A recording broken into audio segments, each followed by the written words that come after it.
اللہ الرحمن الرحیم۔ ابھی ہم بات کریں گے ابن زیاد جو کہ کوفہ کا گورنر تھا، اس کی جانب سے حر بن یزید کی نگرانی میں 1000 کا لشکر جو بھیجا گیا تھا امام حسین کا راستہ روکنے کے لیے۔ تو حضرت حسین اور ان کے ساتھی چل رہے تھے کہ دوپہر کے وقت دور سے کچھ چیزیں حرکت کرتی ہوئی نظر آئیں۔ غور کرنے پر معلوم ہوا کہ گھوڑ سوار فوج ہے۔ یہ دیکھ کر حضرت حسین رضی اللہ عنہ اور ان کے ساتھیوں نے ایک پہاڑی کے قریب پہنچ کر محاذ جنگ بنا لیا۔ یہ حضرات محاذ کی تیاری میں مصروف ہی تھے کہ 1000 گھوڑے سوار فوج حر بن یزید کی قیادت میں مقابلہ پر آ گئی اور ان کے مقابلے پر آ کر پڑاؤ ڈال دیا۔ حضرت حسین رضی اللہ عنہ نے اپنے صحابہ سے فرمایا کہ سب لوگ خوب پانی پی کر گھوڑوں کو پلا کر سیراب ہو جاؤ۔ حر بن یزید کو حسین بن نمیر نے 1000 سواروں کی فوج دے کر قادسیہ سے بھیجا تھا، اور یہ اس کا ایک لشکر آ کر حضرت حسین کے مقابل ٹھہر گئے، یہاں تک کہ ظہر کی نماز کا وقت ہو گیا۔ حضرت حسین رضی اللہ عنہ نے اپنے مؤذن کو اذان دینے کا حکم دیا اور سب نماز کے لیے جمع ہو گئے۔ حضرت حسین رضی اللہ عنہ نے فریق مقابل کو سنانے کے لیے ایک تقریر فرمائی، جس میں حمد و ثنا کے بعد فرمایا کہ اے لوگو، اللہ تعالیٰ کے سامنے اور تمہارے سامنے یہ عذر رکھتا ہوں کہ میں نے اس وقت یہاں آنے کا ارادہ نہیں کیا جب تک تمہارے بے شمار خطوط اور وفود میرے سامنے نہیں پہنچے، جن میں بیان کیا گیا تھا کہ اس وقت تک ہمارا کوئی امام امیر نہیں۔ آپ آ جائیں تو امید ہے کہ اللہ تعالیٰ آپ کو ہماری ہدایت کا ذریعہ بنا دے۔ میں تمہارے بلانے پر آ گیا ہوں، اب اگر تم اپنے وعدوں اور عہدوں پر قائم ہو تو تمہارے شہر کو کوفہ میں جاتا ہوں، اور اگر اب تمہاری رائے بدل گئی ہے اور میرا آنا تمہیں ناگوار ہے تو میں جہاں سے آیا تھا وہیں واپس چلا جاتا ہوں۔ تقریر سن کر سب خاموش رہے۔ حضرت حسین رضی اللہ عنہ نے مؤذن کو اقامت کہنے کا حکم دیا۔ حر بن یزید سے خطاب کر کے فرمایا کہ تم اپنے لشکر کے ساتھ علیحدہ نماز پڑھو گے یا ہمارے ساتھ؟ حر نے کہا کہ نہیں، آپ ہی نماز پڑھائیں، ہم سب آپ کے پیچھے نماز پڑھیں گے۔ حضرت حسین رضی اللہ عنہ نے نماز ظہر پڑھائی اور پھر اپنے جگہ تشریف لے گئے۔ حر بن یزید اپنی جگہ چلے گئے۔ اس کے بعد نماز عصر کا وقت آیا تو پھر حضرت حسین رضی اللہ عنہ نے نماز پڑھائی اور سب شریک جماعت ہوئے۔ عصر کے بعد پھر حضرت حسین رضی اللہ عنہ نے خطبہ دیا جس میں وہی الفاظ کہے گئے۔ اس وقت حضرت حر بن یزید نے کہا کہ ہمیں ان خطوط اور وفود کی کچھ خبر نہیں کہ وہ کیا ہیں اور کس نے لکھے ہیں۔ حضرت حسین رضی اللہ عنہ نے 2 تھیلے خطوط سے بھرے ہوئے نکالے اور ان کو ان لوگوں کے سامنے ڈھیل دیا۔ حر نے کہا کہ بہرحال ہم ان خطوط کے لکھنے والے نہیں، ہمیں امیر کی طرف سے یہ حکم ملا ہے کہ ہم آپ کو اس وقت تک نہ چھوڑیں جب تک ابن زیاد کے پاس کوفہ نہ پہنچا دیں۔ حضرت حسین رضی اللہ عنہ نے جواب دیا کہ اس سے تو موت بہتر ہے۔ اس کے بعد حضرت حسین نے اپنے ساتھیوں کو حکم دیا کہ سوار ہو جائیں اور واپس لوٹ جائیں، مگر اب حر بن یزید نے اس ارادہ سے روکا تو حضرت حسین رضی اللہ عنہ کی زبان سے نکلا، تمہاری ماں تمہیں روئے، تم کیا چاہتے ہو؟ حر بن یزید نے کہا کہ بخدا اگر تمہارے سوا کوئی دوسرا آدمی میری ماں کا نام لیتا تو میں اسے بتا دیتا اور اس کی ماں کا اسی طرح ذکر کرتا، لیکن تمہاری ماں کو برائی کے ساتھ ذکر کرنا کسی کی قدرت میں نہیں۔ حضرت حسین رضی اللہ عنہ نے فرمایا کہ اچھا بتاؤ تمہارا کیا ارادہ ہے؟ حر بن یزید نے کہا کہ ارادہ یہ ہے کہ آپ کو ابن زیاد کے پاس پہنچا دو۔ حضرت حسین رضی اللہ عنہ نے فرمایا تو پھر میں تمہارے ساتھ ہرگز نہ جاؤں گا۔ حر نے کہا تو پھر میں بخدا آپ کو نہ چھوڑوں گا۔ کچھ دیر تک یہی رد و قد ہوتی رہی۔ پھر حر نے کہا مجھے آپ سے قتال کرنے کا حکم نہیں دیا گیا، بلکہ حکم یہ ہے کہ میں آپ سے اس وقت تک جدا نہ ہوں جب تک آپ کو کوفہ نہ پہنچا دوں۔ اس لیے آپ ایسا کر سکتے ہیں کہ کوئی ایسا راستہ اختیار کریں جو نہ کوفہ پہنچائے اور نہ مدینہ،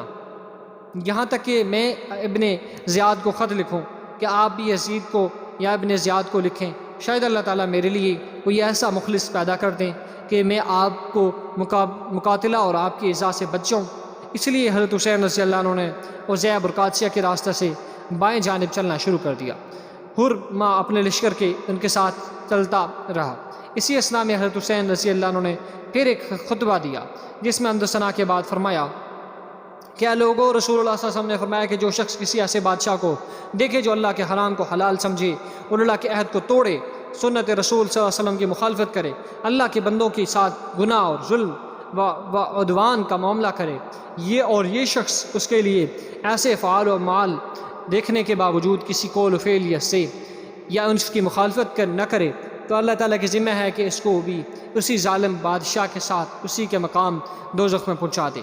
اور آپ کو یہ معلوم ہے کہ یزید اور اس کے امراء حکام نے شیطان کی پیروی کو اختیار کر رکھا ہے، رحمان کی اطاعت کو چھوڑ بیٹھے ہیں اور زمین میں فساد پھیلاتے ہیں،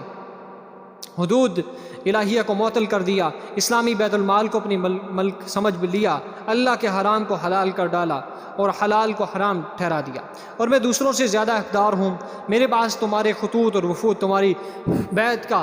پیغام لے کر پہنچے ہیں، اور یہ کہ تم میرا ساتھ نہ چھوڑو گے، میری جان کو اپنی جانوں کے برابر سمجھو گے۔ اب اگر تم اپنی بیعت پر قائم ہو تو ہدایت پاؤ گے۔ میں رسول اللہ صلی اللہ علیہ وسلم کی لخت جگر فاطمہ کا بیٹا ہوں، میری جان آپ لوگوں کی جانوں سے زیادہ کے ساتھ اور میرے اہل و عیال آپ لوگوں کے اہل و عیال کے ساتھ، تم لوگوں کو میرے اتباع کرنا چاہیے۔ اگر تم ایسا نہیں کرتے بلکہ میری بات کو توڑتے ہو اور میرے عہد سے پھر جاتے ہو تو تم لوگوں سے کچھ بعید نہیں، کیونکہ یہی کام تو تم میرے باپ علی اور حضرت حسین رضی اللہ عنہ چچا زاد بھائی مسلم بن عقیل کے ساتھ کر چکے ہو،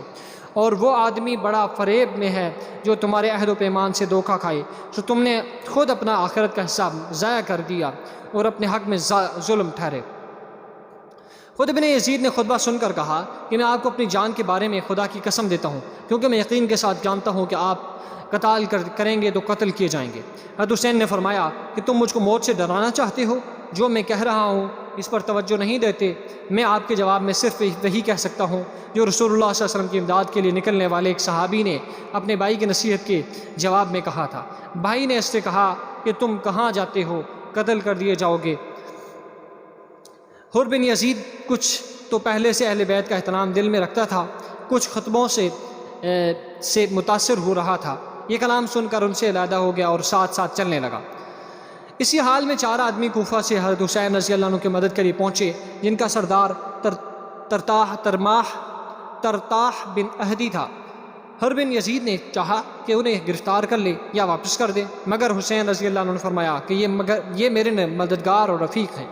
ان کی ایسی ہی حفاظت کروں گا جیسے اپنے جان کی کرتا ہوں۔ حر بن یزید نے ان کو آنے کی اجازت دے دی۔ حضرت حسین رضی اللہ عنہ نے ان لوگوں سے کوفہ کے حالات دریافت کیے، انہوں نے بتلایا کہ کوفہ کے جتنے سردار تھے ان سب کو بڑی بڑی رشوتیں دے دی گئی ہیں اور ان کے تھیلے بھر دیے گئے ہیں، اب وہ سب آپ کے مخالف ہیں، البتہ عوام کے قلوب آپ کے ساتھ ہیں، مگر اس کے باوجود جب مقابلہ ہوگا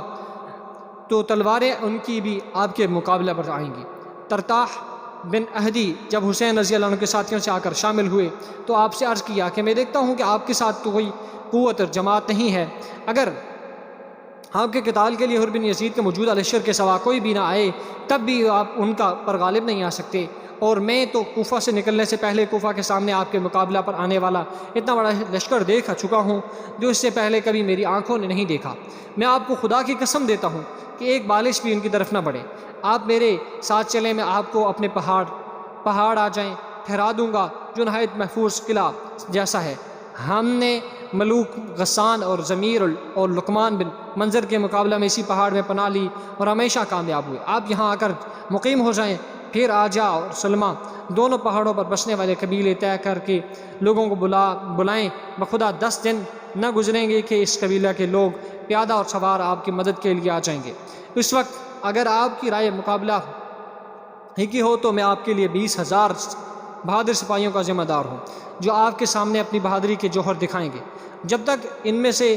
کسی ایک کی آنکھ بھی کھلی رہے گی کسی کی مجال نہیں کہ آپ تک پہنچ سکے۔ حضرت حسین رضی اللہ عنہ نے فرمایا کہ اللہ تعالیٰ آپ کو اور آپ کی قوم کو جزائے خیر عطا فرمائے، مگر ہمارے اور حر بن یزید کے درمیان ایک بات ہو چکی ہے، اب ہم اس کے پابند ہیں، اس کے ساتھ کہیں جا نہیں سکتے، ہمیں کچھ پتہ نہیں کہ ہمارے ساتھ کیا ہونے والا ہے۔ ترتاح بن اہدی رخصت ہو گئے اور اپنے ساتھ سامان رسد لے کر دوبارہ آنے کا وعدہ کر کے اور پھر آئے بھی، مگر راستے سے حضرت حسین رضی اللہ عنہ کی شہادت کی غلط خبر ان کے ساتھ شیئر کی گئی۔ اس کے بعد ہم باقی قصہ بھی اگلے سٹوری میں ذکر کریں گے، تب تک ہمارے ساتھ جڑے رہیے۔ اگر آپ کو یہ ویڈیو پسند آئی ہے تو ہمارے چینل کو سبسکرائب کریں تاکہ آپ کو واقعہ کربلا اور کربلا میں پیش آنے والے اس المناک حادثے کے حوالے سے آگاہ